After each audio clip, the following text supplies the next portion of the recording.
everybody, this is SaberX coming to you live with another Beasts of the Mesozoic review, and today we are going to be looking at the 1/18th scale Tyrannosaur series action figure of Dryptosaurus aquilunguis. So here we are. There it is. It's brought to you by Creative Beast Studio and its founder, David Silva. And before we take a look at this incredible action figure, let's take a quick look at the packaging for it, shall we? So here we are with the Beasts of the Mesozoic box for the Dryptosaurus. As you can see, it has some beautiful package art by Shannon Beaumont. Sorry about that. Yeah, absolutely fantastic.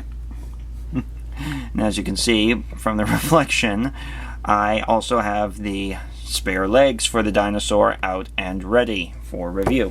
But flipping around the box to the back, you get the obligatory product shot along with the list of all Wave 2 Tyrannosaurs, as well as some information on the dinosaur itself. So there you have that. But beyond that, let's get into the figure itself.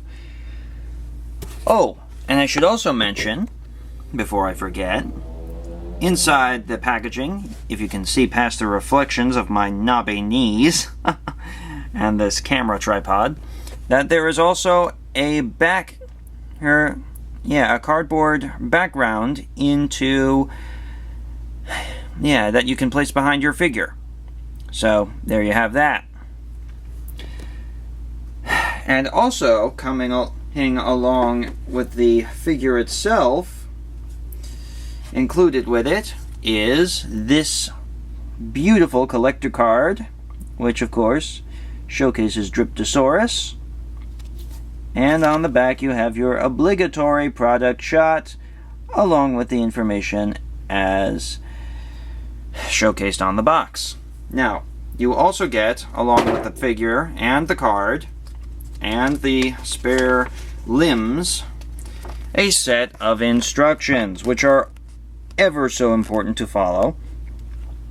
Now, these are very, very important because if you don't follow these, you could potentially end up breaking your figure. And I know for a fact that no one wants that. Which is why, in my opinion, and my personal experience, you should heat up the joints with a hairdryer. You can also use hot water for this as well, but I highly recommend using hot water because not hot water, the hairdryer, because it's more effective, and it just generally produces better results because you can apply the heat as needed over the different joints. But anyway, on to that. On to the figure itself. So here we have our incredible Dryptosaurus, which I shall bring closer now for better viewing. And yeah, he is absolutely incredible. His coloration is based off a Harris's hawk, which is a large bird of prey from the United States. And yeah, he looks absolutely gorgeous. This is the figure I have been waiting for the most out of the Wave 2 Tyrannosaurs, and I'll tell you why in a little bit, but he is absolutely stunning. Now, he does have a little trouble standing up on his own with his standing legs, and I think that's because one leg is slightly longer than the other. I don't know why this is, but if it proves to be a problem I can't fix with a hairdryer, I can always ask David Silva to send me a spare, either left leg or right leg that's more up to measurement so he can stand up better. But yeah, it's not really a bother, because he will, I can figure that out on my own. But anyway, yeah, he comes with this beautiful stand, which I will take him off of so I can showcase him more effectively. But yeah, look at that. I mean, look at that beautiful coloration. I mean, this really fits Dryptosaurus very well. I mean, the orange, the yellow, into the pink of the mouth with those really sharp looking teeth, and the fading of the colors into the neck area. Just incredible and absolutely insane. Now, these plastic pieces that represent the feathers on this dinosaur, yeah, they fit over it very, very well. But yeah, they're basically separate pieces that are just glued on. And honestly, it really works for this dinosaur because, yeah, otherwise it would not be possible. This is basically the same body plan as the some of the other Wave 2 Tyrannosaurs like Bistachia versor. But yeah, this combined with the feathers really works for Dryptosaurus. Now, yeah, he's absolutely incredible. And yeah, I absolutely love all the details on this. I mean, all that yellow, all that fading into white, just absolutely stunning.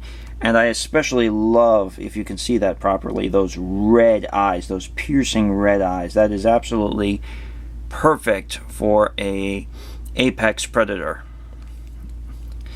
And it just looks so amazing. Now, articulation-wise, this Dryptosaurus has 22 points of articulation, and among other things, he can open and close his jaws. Mine are a little tight, and his jaws don't like to close fully, but he can open and close his jaws.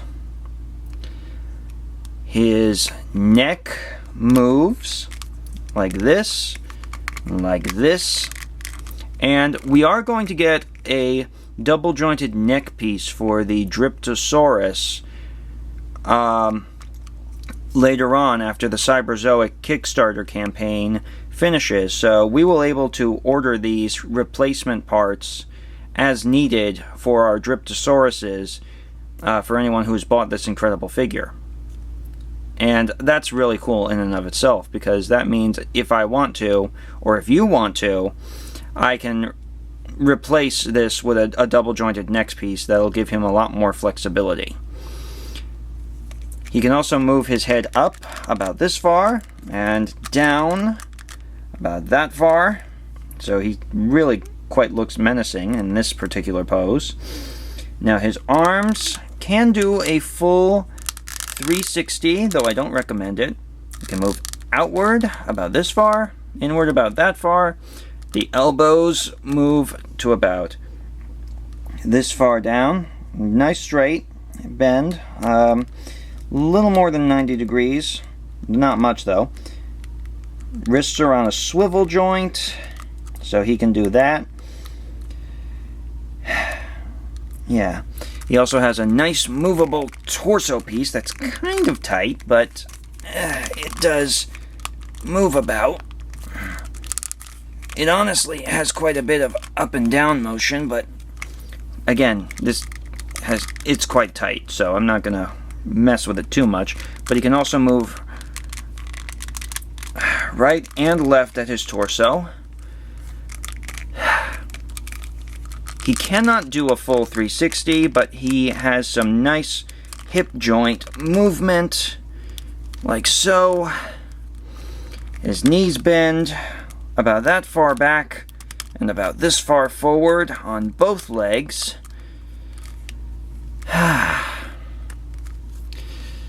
And of course his tail moves right, left, and not much up movement, not much vertical movement in this base piece here because of these feathers. They get in the way, and you're going to end up popping the tail out if you try to force it. But he also can move this part of his tail up that far, and down about this far for all three pieces. And of course, the end of the tip of the tail has a wire in it, so you can actually bend that any way you want. Now, additionally, our Dryptosaurus also comes with these incredible pieces that constitute its spare legs, and I'm going to take them out and show you. Now, unlike a lot of the other Tyrannosaurs, his different sets of legs pop out really, really nicely. But here is his right leg, well, left leg, I should say, bent into position, and with one of his running feet. And as you can see, those closed toes indicate a mid-running stride. So if we put him back on the stand like so, bear with me, this is a very tough figure to get in. He's got nice tight joints in that regard. But yeah, he can move. He can really look like he's moving. And if you want to, I'm going to take this foot out, put this one back in, take this one out, and put this foot with the mid-stride toes in, like so. And again, these feet pop in and out really easily on this figure.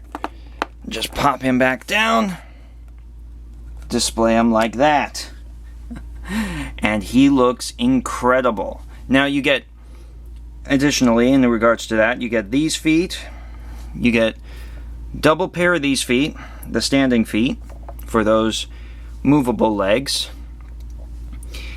and another set of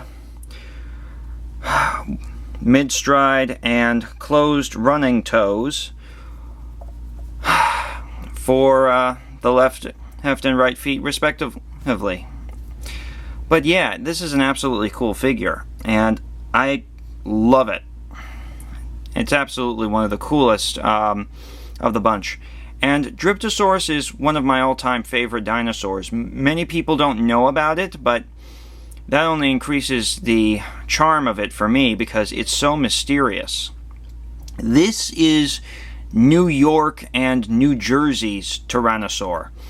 Unlike Tyrannosaurus rex, this animal was living on the east coast of North America during the same time period in the late Cretaceous. And North America at that time was largely split in two by way of the Western Interior Seaway, also known as the Niobrara Sea. And yeah, Dryptosaurus lived in the eastern half of North America, which was an island continent called Appalachia. And it was a very different animal from Tyrannosaurus rex. It was probably no more than 25, maybe even 30 feet long when full grown. But again, we don't know because only one specimen has ever been discovered. And yeah, that specimen was actually discovered by Edward Drinker Cope, or rather described by Edward Drinker Cope, one of the most famous paleontologists of all time, and the rival of Othniel Charles Marsh. Ugh. I'm getting all tongue twisted. But originally it was named Laelaps, but that name belonged already to a type of parasitic mite, if I recall correctly. So instead he named it Dryptosaurus, which means tearing lizard. And Dryptosaurus is believed to have been a very formidable dinosaur. It is believed to have been more capable of using its arms than Tyrannosaurus rex, so it probably was using its arms to slash and grab at prey, in addition to using its jaws. But it also would have been able to Yeah, it also would have been able to crush bone, like other tyrannosaurs probably were. And it probably was the apex predator of its time and that area.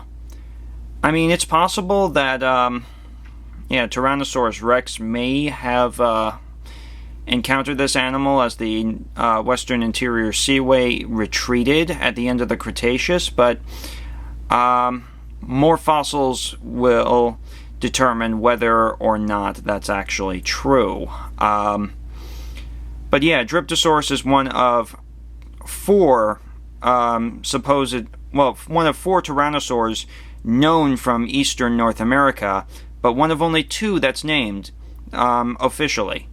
The other one is Appalachiosaurus, which is found in Alabama. But of the two, Dryptosaurus is arguably the less complete and probably one of the more mysterious. Appalachiosaurus is known from a fairly complete skeleton. Dryptosaurus is known from a partial skeleton that has unfortunately succumbed partly to pyrite disease, which is where too much humidity that affects fossils that are infused with fool's gold actually starts to break down the fossil, and it creates sulfuric acid, which is a very bad thing.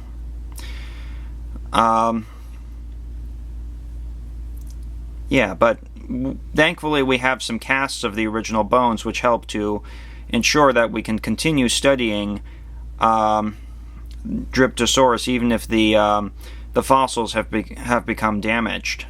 But yeah, Dryptosaurus is definitely one I hope we find more fossils of. This was basically the first tyrannosaur ever actually described, but it wasn't found to be a tyrannosaur until very, very recently. But yeah, this animal gives us the idea that many tyrannosaurs outside of Western North America and Asia did not share in the small-armed stereotype build that many other tyrannosaurs elsewhere had. This animal probably was able to hunt prey in a manner similar to things like Allosaurus or Megaraptorans or Carcharodontosaurs. It may have been,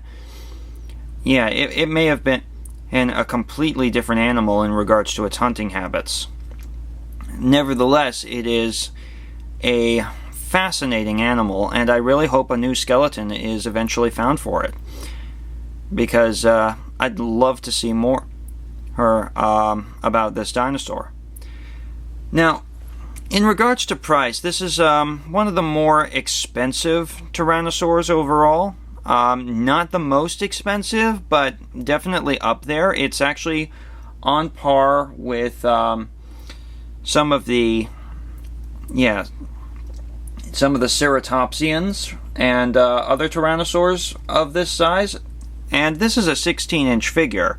So, yeah, it's not the... Yeah, it's not the most... it's not the cheapest figure, but it's definitely not the most expensive. But definitely worth getting if you have the chance. Now, before we go any further, I would like to show you just how he compares with some of the other tyrannosaurs of similar size. So, here he is with Eutyrannus, not on his stand. Eutyrannus is actually a little taller than Dryptosaurus without the stand. But as you can see, they're about the same length, so about 16 inches long, and I think about 7 inches tall. I think Dryptosaurus is actually closer to 6, though, because it is slightly shorter than